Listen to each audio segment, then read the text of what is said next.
Hello. So I decided to make a video to help us out. I can't remember for sure, but I think I said skip 1 and 2. So that means we're moving on to number 3 right away.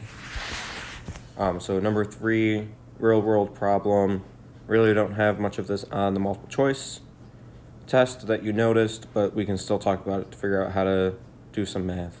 So a ramp for a wheelchair ramp that enters a house must be of an angle no more than 10 degrees. If a ramp must rise 24 inches,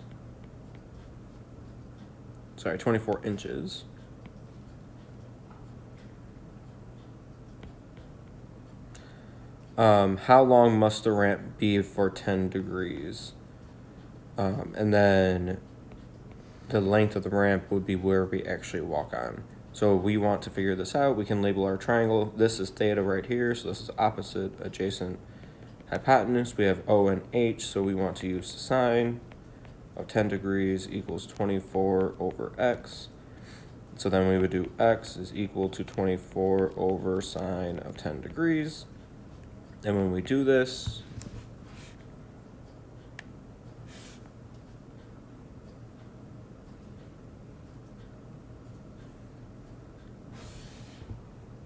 we would do 24 divided by sine of 10 degrees. So it'd be 138.21 inches. It's the nearest inch, so 138 inches. Remember to double check, we're doing degrees right now, so we would need to change the mode of our calculator from radians to degrees or vice versa. All right, second real world. A tree is broken by the wind. It is attached to the brake, but the top of it is on the ground. We have that picture right there. The top leafy part touches the ground 12 meters away from the base of the tree, and it's forming an angle of 28 degrees with the ground, 29 degrees with the ground. Find the height of the stump to the nearest meter, and then the original height. So for this one, we have, here's theta, here's adjacent, opposite, hypotenuse. So we have tangent of 29 degrees equals, and then we would have h for height of the stump or whatever you want to do, over 12. So then we get h is equal to 12 times the tangent of 29 degrees. Again, in our calculator, make sure we are in degree mode. So 12 times the tangent of 29 degrees. So we should get 6, and it said thousandth, 6.652 meters would be this part. So then we would have to figure out the hypotenuse, because then our tree was actually standing up like this. I don't feel like doing that, and again, real world problems aren't really on the test, so we're gonna skip that.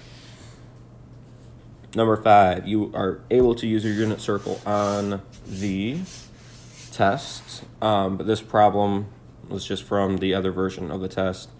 So let's talk about it real quick. I think I said skip it, but we can talk about it real fast. All right, this is quadrant 1, we're in quadrant 2. So quadrant 1, we just flip everything over across the y-axis. So this would be -1, 0. This would still be 0, 1, and that's pi. This is 90 degrees, or pi over 2. And then we go, this would be 1/2, but we're doing negative. All of our x's will be negative. And then we have square root 3 over 2. No. Negative square root 3 over 2, 1/2. And then this is square root 2 over 2, square root 2 over 2. This would be the negative 1/2, square root 3 over 2.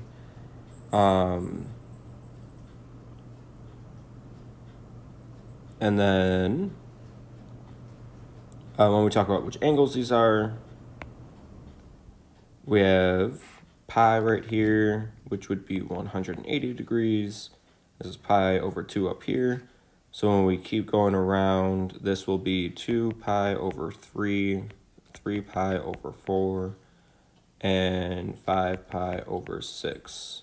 And then this would be 120 degrees, 135 degrees, 160 degrees, 150 degrees. And then the reference angle is just talking about how big, right? If we do this, so this is 0, for up the degrees from the x-axis, 30, 45, 60, 90. All right, so now the next one, you will have some questions like this. The first question is, if we have the radians is 11 pi over 3, how do we convert that to degrees? This is just a conversion. All right, so we take 11 pi over 3. To convert it, we use our conversion factor where pi radians equals 180 degrees. So we put pi radians on the bottom, and that cancels that out. And then 180 degrees on the top. So we get 660 degrees. When we talk about reference angle, we would not have to do this on the multiple choice test. But this one's already graphed for us. The reference angle would just be this right here, which would be 60 degrees. So when we plug this into the calculator, we would get our sines and tangent. Remember, cosine is 1 over sine. Sorry, cosecant is 1 over sine. Secant is 1 over cosine. Cotangent is 1 over tangent. So that will allow us to do the rest of this. Again, for this degrees, do a t-chart. 180 degrees on the bottom this time, pi on the top. So when we get this, we would get negative 120 pi over 180, but we can reduce this to negative 2 pi over 3. If we graphed that,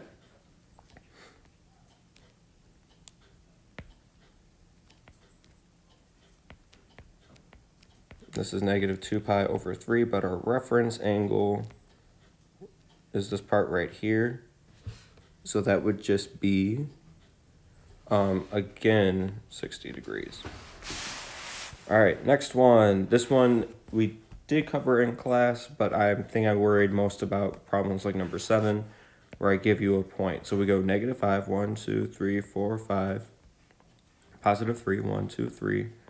So we have this point. What we want to do is connect that to the origin, and this is our angle. All right. What we did in class is just draw it down to the x-axis and make this triangle, which we know our vertical is our y, so 3, and our x is negative 5. So when we do this, and here's our theta, when we do this for sine, we want opposite over hypotenuse. Well, we have opposite, but we don't have hypotenuse. So we need to quickly use the Pythagorean theorem to figure this out. 9 plus 25 equals 34. And then, right, that's equals c squared. So we take the square root of both sides. So we get c equals the square root of 34. If we try to simplify that, we would get 2 and 17, which won't simplify. So our sine would be opposite, which is 3, over the square root of 34. On the test, we might rationalize the denominator there, and we would have that as our answer choice. Cosine, it's adjacent over hypotenuse. So here we have negative 5 over square root of 34. Again, we might rationalize the denominator. So negative 5 times the square root of 34 over 34. Tangent, we just need opposite and adjacent. This one's easy, 3 over negative 5, and we can't simplify it, so that's our answer. So moving on to the third page, this is getting more to our graphing part of our unit.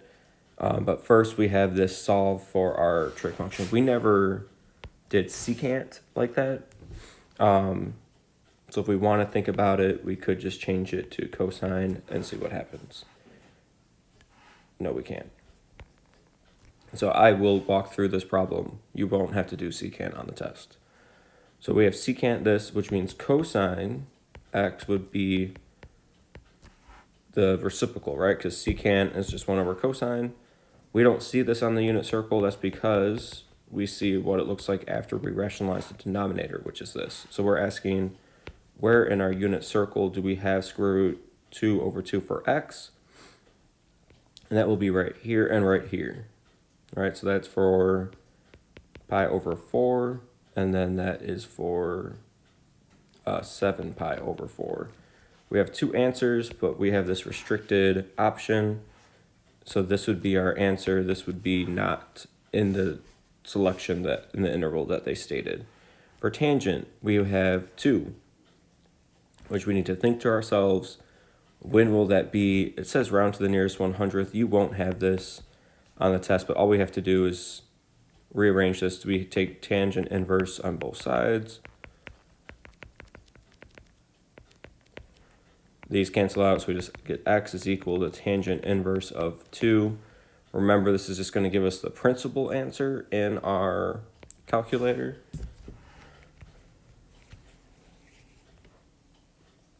So if we do this in our calculator, make sure that we are in radians, because that's the answer we prefer for these types of problems.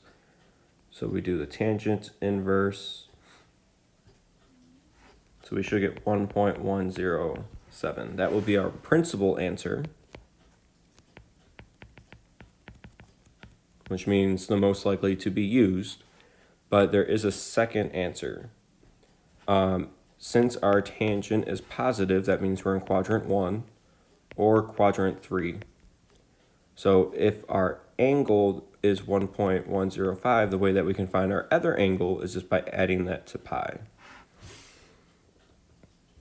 So our second answer will be pi plus 1.107. We really don't need to care about that for this test because it's multiple choice. So for number 3, now we start graphing. This one has values of A, B, C, and D. Again, on the test, it's multiple choice, so you just have to find the graph that looks correct. But let's review how we do these types of problems. The value in the front, our value for A, is always the amplitude. That'll also affect our range, because our range is D minus A and then D plus A for sine and cosine. Our domain is going to be all reals. We can fill that out right away. The next number, B, that will help figure out the period. Period is always for sine and cosine, 2 pi divided by 2 pi divided by b. So here we have 2 pi over 2. So our period is just pi. Phase shift is c divided by b. So here that's pi over 2 divided by 2, which means we have pi over 4. And then remember, I want you to write what direction that is. You will have a question on the test that says, describe the transformations in words. So you need to know that's going to go left because it's positive. Lastly, vertical shift is controlled by D. So that means we're going to go 1 up. Asymptotes does not exist for sine or cosine. So now that we have this, we can go back and do range. Range is D minus A, so 1 minus 3, so negative 2. And then D plus A, so 1 plus 3, so 4. So when we start graphing this, remember our method, right? Draw the midline always first. That's a vertical shift up 1. All right, draw the vertical shift and then draw the first point. So it's going to be, because it's sine, it's going to be on the midline. And then we want to do our shift over left, pi over 4. So if we just say this is pi over 4, then we need to go our period over. So pi over 4, 1, 2, 3, 4, lucky enough for us. This distance is pi. So we don't need to do any weird stuff. We just need to figure out if that's negative pi over 4. 1 period away would be 3 pi over 4. 1, 2, 3, 4. Another period away, right, would be 7 pi over 4. So now that we have this, we know it's going to be repeating like that.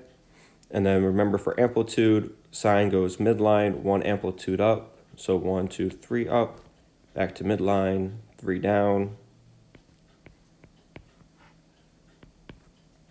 back to midline, one amplitude up, back to midline, one amplitude down, back to midline. So we get this nice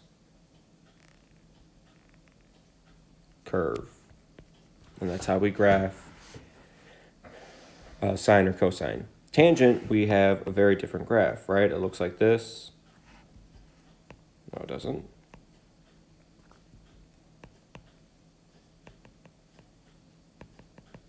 Looks like this, right? So, for domain, we have to wait to figure out where the vertical asymptotes are. For range, we know we have all reals. Amplitude, it doesn't really exist, right? But it is A. So our amplitude is 1, and we'll talk about that, right? Period, we have a value of B. B is equal to 1/2. For period, we do pi divided by B. So we get our period is 2 pi. For tangent and cotangent, period default is pi. Phase shift, none. Vertical shift, none. Vertical asymptotes, let's wait to graph. So let's start graphing. Here's our x and y axes. We need to figure this out. So we need to start with our first point. There's no midline to draw because it is just the x-axis. And then we go to our first point. There is no phase shift, so it will be exactly where it should be, right at the origin. And we still do that 1, 2, 3, 4, right? We still have those 4 important points, but that's going to be 1 period away. 1, 2, 3, 4, another period away. So then we have our 2 periods. We just need to remember how to do this. Our amplitude is 1, so we go midline, 1 up, vertical asymptote, 1 amplitude down, back to midline. So that's 1 period. Then we do that again. Amplitude up, not really amplitude because we keep going up.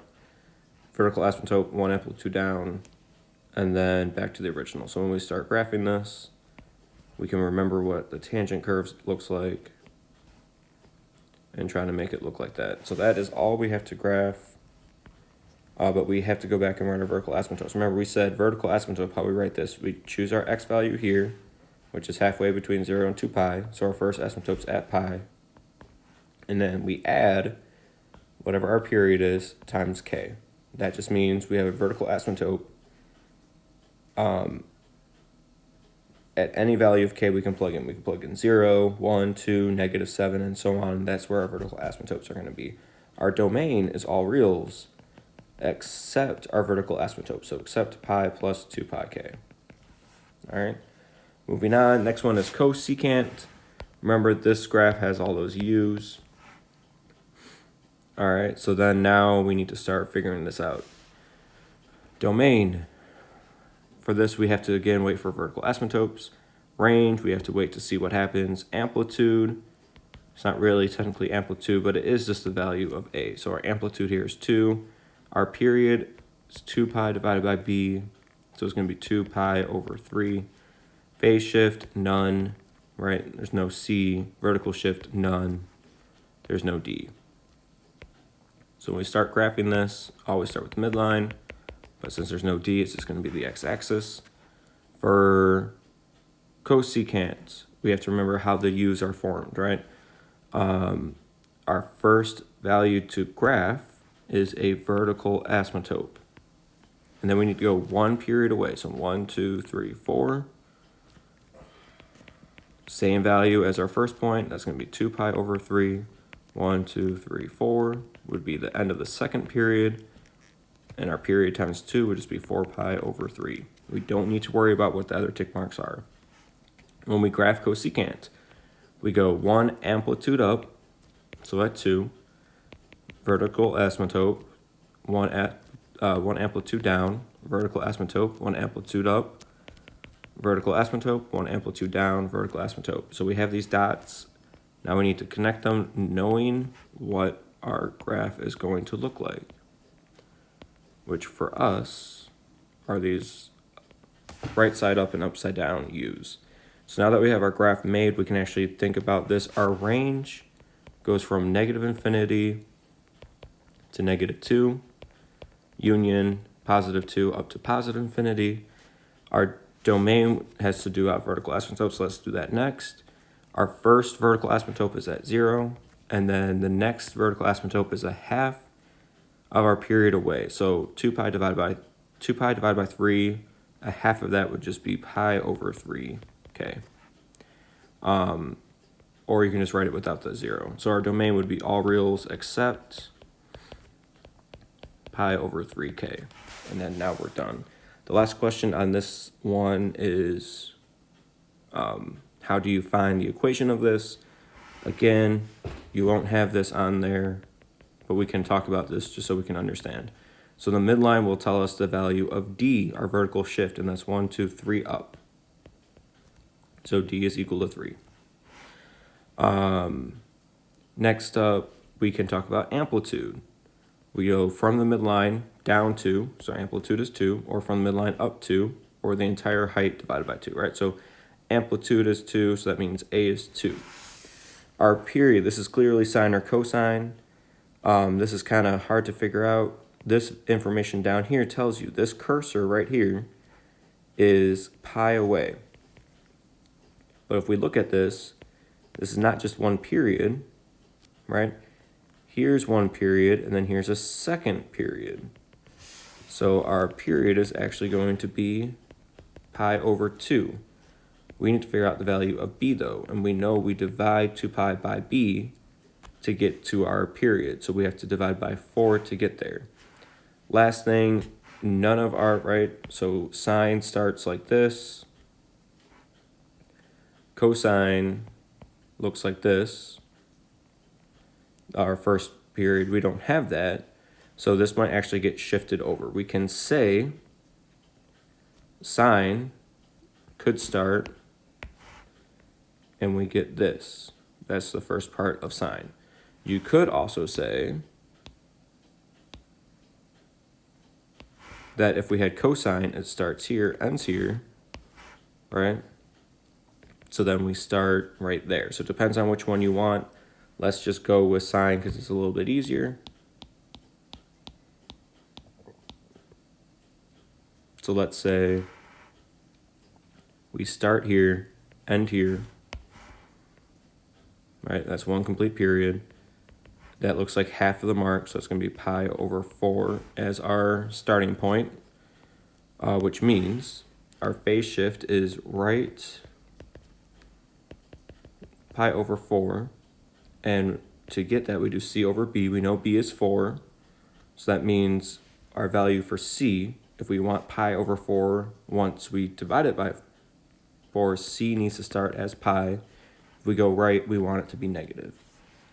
So our equation is going to be y equals a, 2, sine, and then we do b times x, 4x, and then we said minus pi, and then we add our d. So that would be the equation. Again, you don't have to do that on the actual test that you're taking on Wednesday because it's multiple choice. We don't have a problem like that.